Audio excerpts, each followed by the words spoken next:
In this lecture, I'm going to discuss the science of the vinaigrette, mixing the immiscible. I'm pretty sure everybody is familiar with the components of a vinaigrette. You got a fat component, an oil, and a vinegar, and then a bunch of stuff that we add for seasonings and flavor, salt and pepper, aromatic sweeteners, and oftentimes there's an emulsifier. And for emulsifiers to work, you also have to have a mechanical force. You have to whisk, stir, shake, etc. And you also have to be weary of temperature control. Emulsions can break if they get too hot or too cold. We all know water and oil don't mix, but we don't really talk about why, especially in a culinary setting. We just kind of memorize what we have to do to make a mayonnaise or a hollandaise or yogurt or, any type of emulsion that we're dealing with, a sauce. But why don't oil and water mix? Why do they try to get away from each other? Mostly comes down to chemistry and specifically polarity. The water molecule is the one on the left, and it's polar because it has a positive end and a negative end. The red end is the oxygen atom, and that has a positive charge, and the two white dots are the hydrogen atoms, and they're negative. And the net result of that is that it has a north and a south, essentially, a polar charge, where it's different on one end from the other. And that means that it likes to hang out with itself because its positive side can cuddle up to the negative side of the water molecule next to it. And that's what makes water bind to itself, adheres to itself. And that's what we call surface tension. The fat molecule on the other side, the much larger molecule, is arranged in such a way, it's made mostly of carbon and hydrogen. And the carbon and hydrogen is arranged in such a way that their charges cancel each other out. So the net charge of the whole molecule is neutral. It's non-polar. And non-polar molecules won't dissolve into water. So that's why water and oil don't mix. But why do they separate? That has mainly to do with density and the size of the particles. The water molecules are much, much smaller, so they can cram together into a much tighter space. So liquid itself is denser than the bigger, fluffier fat molecules that have long chains and that can't fit together as tightly or as snugly. So when you have two things that are of different density and gravity's working on them, the denser things are going to sink to the bottom, and the lighter things are going to be buoyant and float to the top. So the oil separates and goes to the top. But we've been putting oil and vinegar onto salad for literally 4,000 years now. Why? I'm going to make the argument that vinaigrette is inherently naturally balanced. It balances out the appearance, the texture, and the flavor of whatever we're adding it to. It's balanced in and of itself, and it's also balanced nutritionally. And balanced food tastes good, it looks good, and it's good for you. I will talk a little bit about ultra-processed foods. All the emulsifiers and techniques that I'll be talking about in this video are whole food techniques. They do not involve any ultra-processed chemical stabilizers like you would find in salad dressings at the grocery store. That stuff is not good for you. It's bad for your heart. It's bad for your gut. It's bad for your microbiome. Better to stick with the emulsion techniques that I talk about in this video than using those industrial chemicals. So the way that your brain works, you don't just experience flavor with your mouth. You actually experience it in combination between your taste buds and your nose. And the part that you taste with your mouth is the part that's water soluble because that's the way your taste buds work. They're receptors that are built to taste molecules inside of a water solution. And so they're meant to detect very, very small molecules that can mix with water. So the five basic tastes: salt is easy. It's there to detect salt ions in the solution. Sugar or sweetness detects sugar. Acid detects pH. It detects how much hydrogen ions are in the solution. Umami detects glutamines, which is protein. And bitter, we don't really know what bitter detects. We know that it probably originally evolved to help protect us from eating sour food or poisonous stuff, but we're not really exactly sure how it works. So I'm not going to talk too much about bitter.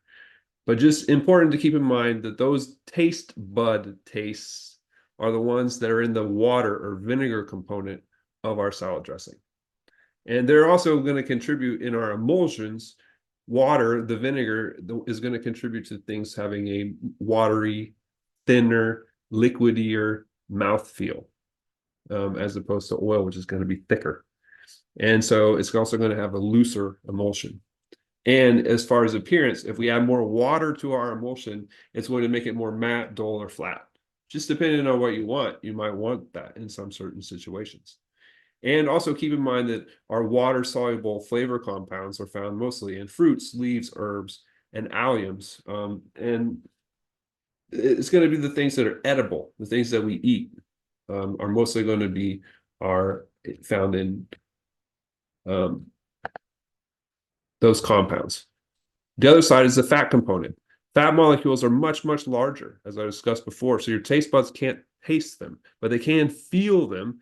And also, we can smell flavor compounds that are fat soluble compounds in a solution with our nose. And we experience the combination of what we're tasting with our taste buds and what we're smelling with our nose to get our overall flavor sensation. And also, since we feel the fat, it is what gives an emulsion a rich, creamy, or greasy mouthfeel. Those are words that are describing how much fat is in a solution and how that fat is distributed.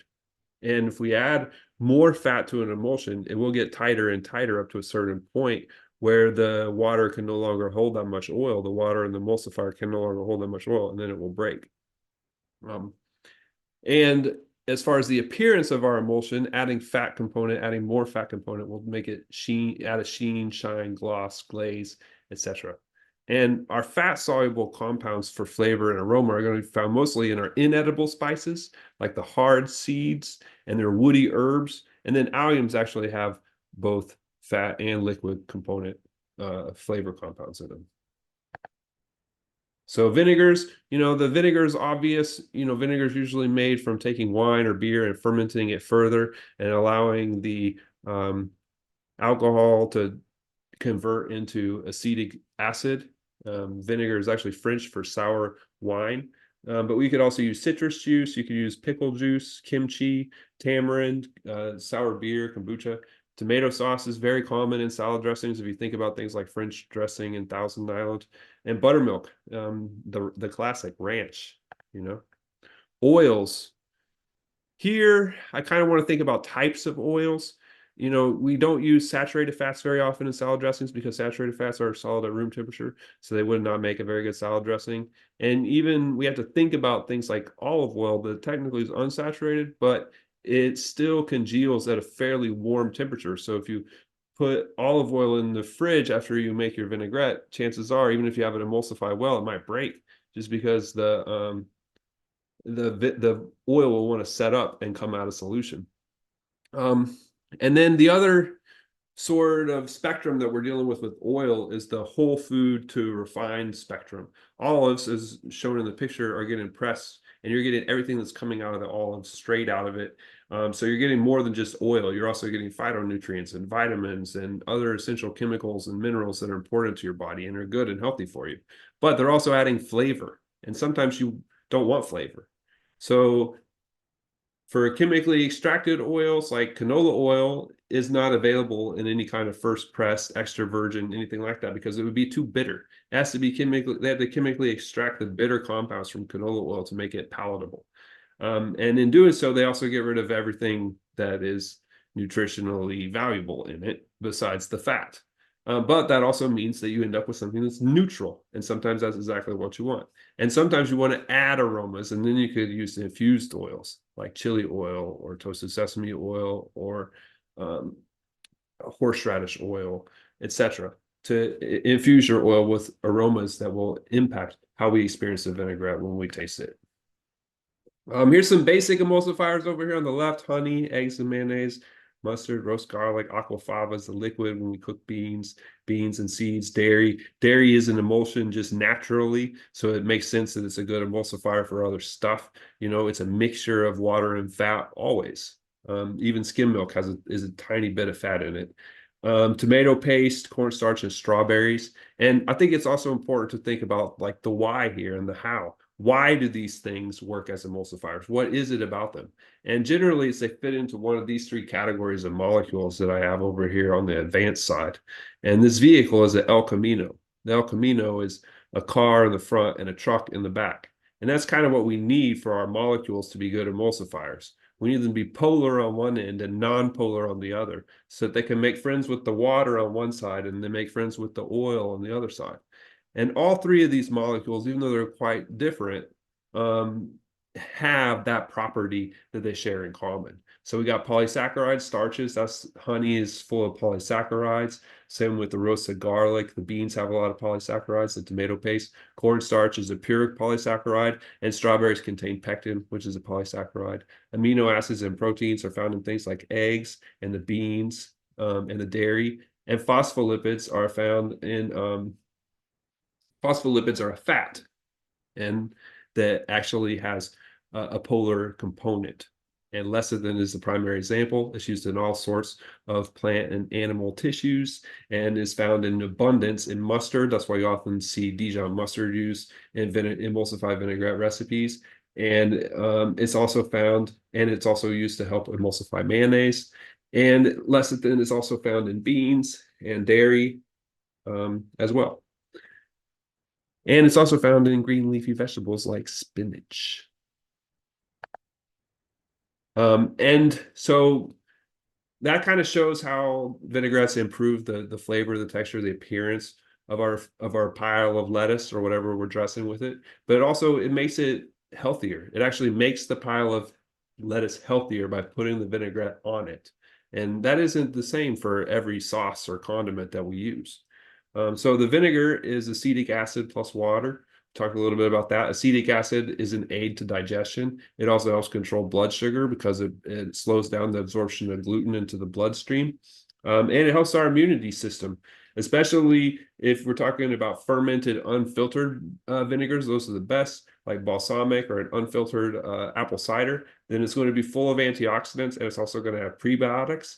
And whatever vitamins B and C, those are water-soluble vitamins. So whatever vitamins B and C are in our leafy vegetables, this will help extract and absorb them into our bloodstream so that we can use them and take use of them. And then if we're using plant-based oils that are unsaturated fats, that's great. Those things are naturally healthy. They're satiating. Eating fat means that we're going to feel hungry less often, have less cravings, feel full longer. It's going to give us a lot of energy, more energy than we would get in a denser package than we get from eating a pile of leafy greens. So it's going to make the meal more calorically balanced. It's going to help control our cholesterol and blood pressure because it's got the polyunsaturated fatty acids in it. And those are essential, which means our body can't produce them on its own, which is heart healthy. And this will also help us extract and absorb vitamins A, D, E, and K. These are our fat-soluble vitamins that we find in our leafy vegetables and salad greens. So by putting the vinaigrette on the salad, you actually make it easier to digest and easier to absorb the nutrients. So if your vinaigrette is broken, you can adjust or fix the emulsion. If you have an unbalanced taste, dilute and contrast. And remember, the contrasting flavor here for acid is not sweetness. And that's a principle that some people have a hard time grasping. But the vinaigrette makes it very clear that acid cuts fat and fat cuts acid. So I really don't put sugar in too much stuff when I'm cooking. It's because your body, that's not the way that it's reading sugar. It's not reading it as opposite of acid. Your body is reading acid as one thing and sweetness as another thing. So if we want to make something taste less acidic, then we have to add fat to cut the acid, and vice versa. If it has an unbalanced texture, then we can adjust or fix the emulsion by heating, cooling, applying mechanical force, adding emulsifiers, or thinning or thickening by adding either liquid or fat. And we can apply that knowledge of, now that we understand sort of the chemical, physical fundamentals. If our mayonnaise is too thick, we add liquid. If our hummus is too thin, we add fat. If our marinara sauce is broken, then we apply mechanical force and whisk the emulsion back together. If we need to clarify some butter, then we apply heat so that we can break the emulsion and separate out the milk solids from the liquid from the oil. If our pico de gallo is too watery, we can improve the mouthfeel by adding some olive oil. If our tomato bisque is too salty, then we can this is kind of a tricky one. But really, if your tomato biscuit is too salty, what I would do is I would dilute it and then add some contrasting flavor. So a little bit of spice, a little bit of acid, a little bit more fat. If your gazpacho is too sour, then you can add a little bit of fat. Again, adding fat to a dish makes it so that it runs interference. It makes it so that your tongue has a tougher time registering how sour it is because the fat is blocking your taste receptors from fully sensing the pH level of the liquid component. And having an emulsified sauce makes that even easier. And gazpacho is one of those things that is really nice once you emulsify some oil into it. It really adds a depth that you don't get if you don't. So the historic legacy, we've had the Babylonians in 2000 BCE eating lettuce dressed with oil and vinegar. It's made it for 4,000 years now. It's survived a lot longer than some of these original French mother sauces that Carême and Escoffier talked about in the 19th century. I don't remember the last time I thickened a tomato sauce with roux or made an espagnole, but I eat vinaigrettes all the time, and it really has. They scoffed at the vinaigrette as being a mere condiment, but it really has become central to modern healthy cuisine. If you think about a big leafy green salad with seeds and nuts on it, and a piece of grilled salmon and a nice vinaigrette, that's just the Mediterranean diet to a T. So it's gone from being a condiment to just really setting the benchmark for what we think about as being a healthy way to live. So cheers to the vinaigrette.